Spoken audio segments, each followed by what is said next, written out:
তোর এত বড় সাহস, তুই আমাকে পচা মিষ্টি খাওয়াতে দেয় না? তোকে তো আমি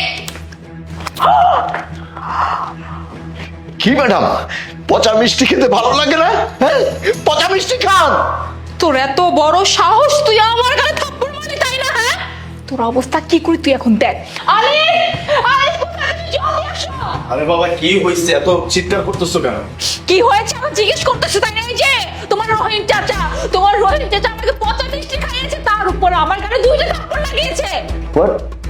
চাচা, আপনার এত বড় সাহস কি করে হলো যে আপনি আমার ওয়াইফের গায়ে হাত তুলছেন, তাকে পচা মিষ্টি খাওয়াইছেন? আরে আমি তো শুধু থাপ্পড় মারছি, আর আমার জায়গায় যদি অন্য কেউ হতো, ম্যাডাম যেই কাজটা করছে ম্যাডামকে মেরে ফেলতো। চাচা, আপনি তো ওকে সবসময় নিজের মেয়ের মতো ভালোবাসতেন, তাহলে আজকে কি এমন হয়েছে যে আপনি ওর গায়ে পর্যন্ত হাত তুলছেন? স্যার, আপনাকে আর ম্যাডামকে আমি খুব ভালো জানতাম, খুব শ্রদ্ধা করতাম আপনাদের, কিন্তু ম্যাডাম যেই কাজটা করছে আমার বুকটা ভাঙিয়ে মারাইছে স্যার। আমার বুকে যে যন্ত্রণা স্যার, আমি বাধ্য হয়েছি ম্যাডামের গায়ে হাত তুলতে। চাচা, আচ্ছা কি হয়েছে আমাকে বলেন তো। আপনি যদি আমাকে খুলে না বলেন তাহলে আমি বুঝবো কিভাবে কি হয়েছে, আমাকে বলেন। স্যার, আপনি যদি জানেন আমি কেন ম্যাডামের গায়ে হাত তুলছি, আপনি যদি সেই ঘটনা শুনেন যে আমি ম্যাডামকে কেন পচা মিষ্টি খাওয়াইছি, তাহলে আপনিও সহ্য করতে পারবেন না স্যার। আপনিও পারবেন না, আপনিও ম্যাডামের গায়ে হাত তুলবেন। আহা চাচা, আপনি যদি এত ঘুরিয়ে পেঁচিয়ে কথা বলেন তাহলে তো আমি কোনোভাবেই বুঝতে পারবো না। আমাকে আগে বলতে হবে, ব্যাপারটা আমার বুঝতে হবে, তারপর তো নাকি। আপনি প্লিজ আমাকে বলেন কি হয়েছে। কি ম্যাডাম, এই পচা মিষ্টি যদি আমাদেরকে খাওয়াইতে পারেন, তাহলে আপনার খাইতে সমস্যাটা কি? আলিফ, ওই যে বাসায় অনেকগুলো মিষ্টি আর কি বেঁচে গেছিল, মানে ওইগুলো নষ্ট হয়ে গেছে, ওই মিষ্টিগুলো কি করবো এখন? কি করবো মানে কি, আবার নষ্ট হয়ে গেছে সেগুলো ফালাই দিবা বাস। কি বলো? না, ফেলে দেবো না। এক কাজ করি, হ্যাঁ, আমাদের যে রহিম চাচা আছে না, মিষ্টিগুলো ওনাকে দিয়ে দিই, উনি আর ওনার মেয়ে খেয়ে ফেলবে, সমস্যা নেই। তাহলে হবে কি, মিষ্টিগুলো ফেলানো হবে না, কাজে লেগে যাবে। তোমার মাথা ঠিক আছে? হ্যাঁ, কি বলতেছো তুমি? সেন্সে থেকে বলতেছো? এই নষ্ট মিষ্টিগুলা যেই মানুষটা খাবে সেই মানুষটাই অসুস্থ হয়ে পড়বে।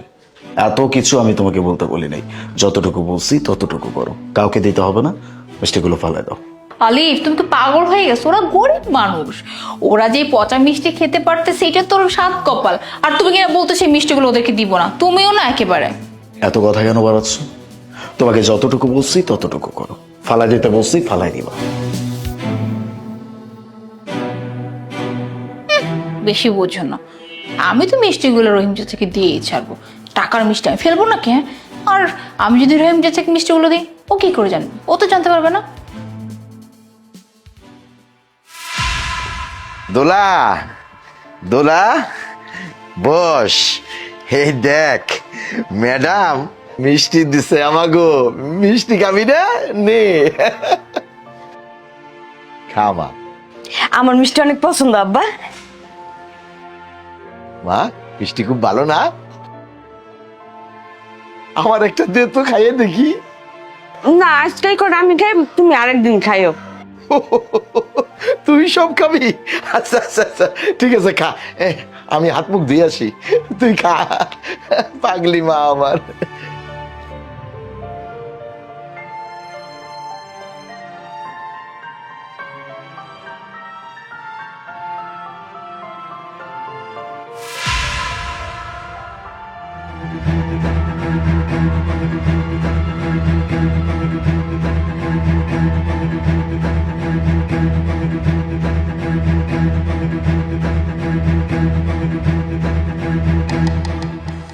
দোলা, ও দোলা, দোলা কি হয়েছে? দোলা তো মিষ্টি খাইতেছিল। দোলা কি হয়েছে? তুই কথা কস না কেন? ও দোলা, দোলা কথা কো। ও আল্লাহ, ও আল্লাহ, কি হইলো আমার মায়ের? কি হইলো? ও দোলা কথা ক, দোলা কথা ক। আল্লাহ আল্লাহ রে, আমার মায়ের কি হইলো? আমার মায়ের কি হইলো? দোলা ওঠ, ও দোলা ওঠ, আমার দোলার কি হইলো? আল্লাহ।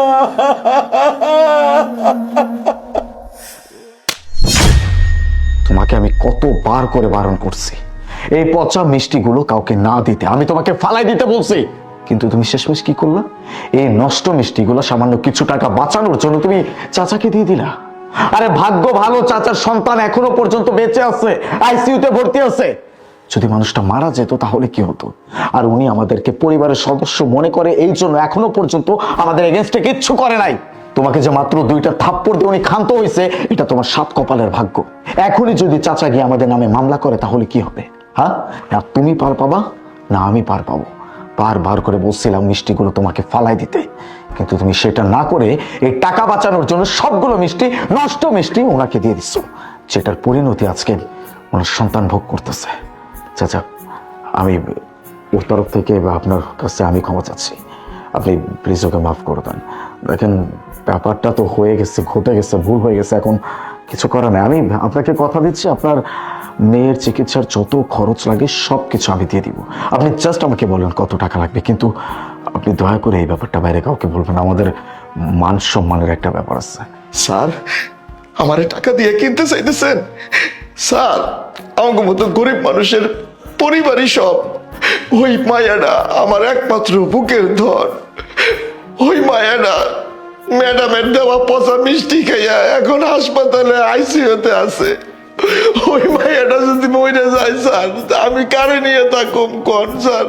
ম্যাডাম, আমি তো আপনাকে বাড়ির চাকর হইয়া আপনাকে সব কাজের দায়িত্ব আমি অক্ষরে অক্ষরে পালন করছি, কিন্তু ম্যাডাম আপনারা মালিক হইয়া তো কোনো দায়িত্ব পালন করলেন না, বরঞ্চ আমার ক্ষতি করলেন। আর স্যার, আপনি কইলেন না যে আমি বাইরে যাই যেন কেউর কাছে না কই। স্যার, আপনি কোনো চিন্তা করবেন না, আমি কেউর কাছে কব না স্যার। আমি আপনার কাছে ওয়াদা করলাম কেউর কাছে কব না। চাচা, আমি সত্যি অনেক বড় একটা পাপ করে ফেলছি, যে আমি নিজের ভালোর জন্য আমি আসলে আপনাদের কত করতে চাইনি। আজকে আমার জন্য আপনার মেয়ে আইসিইউতে জীবন মরণ যুদ্ধ করতেছে। চাচা প্লিজ, চাচা আপনি আমাকে মাফ করে দিন। আমি সত্যি অনেক বড় অন্যায় করে ফেলছি। চাচা আমাকে প্লিজ মাফ করে দিন। চাচা দেখেন, ও তো আপনার মেয়ের মতোই ভুল করে ফেলছে, ক্ষমা চাইছে। আপনি দয়া করে আমাদের বাড়ি থেকে চলে যাবেন না।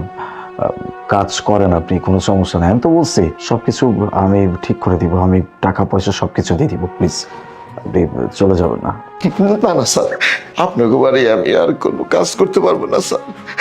আর যদিও আমি করি স্যার, আমার মন বসবে না স্যার, মন বসবে না। ম্যাডাম আমার পরিবারের সিনাই নিচ্ছে, আমার কলিজাটা উঠা করে পালাইছে।